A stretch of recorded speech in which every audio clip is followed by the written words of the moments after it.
کیا آپ جانتے ہیں کہ نماز میں 2 سجدے کیوں ہیں؟ آئیے جانتے ہیں۔ لیکن اس سے پہلے اگر آپ نے ہمارا چینل سبسکرائب نہیں کیا تو جلدی کریں، سبسکرائب کر لیں اور ساتھ ہی گھنٹی کے نشان پر کلک کر دیں تاکہ آنے والی ہر نیو ویڈیو کا نوٹیفیکیشن آپ کو جلد ملتا رہے۔ جب اللہ تعالیٰ نے حضرت آدم علیہ السلام کو پیدا کیا تو تمام فرشتوں کو جمع کیا اور اللہ تعالیٰ نے حکم دیا کہ حضرت آدم علیہ السلام کو سجدہ کرے۔ تمام فرشتے سجدے میں چلے گئے لیکن شیطان وہ سجدے میں نہیں گیا، حالانکہ وہ فرشتوں کا سردار تھا، فرشتوں سے افضل عبادت گزار تھا۔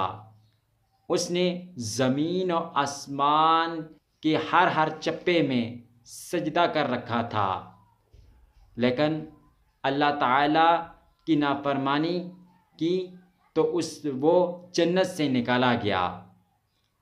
اور دوسرا سجدہ فرشتوں نے دوسرا سجدہ کیا تو پوچھا گیا کہ دوسرا سجدہ کیوں کیا گیا؟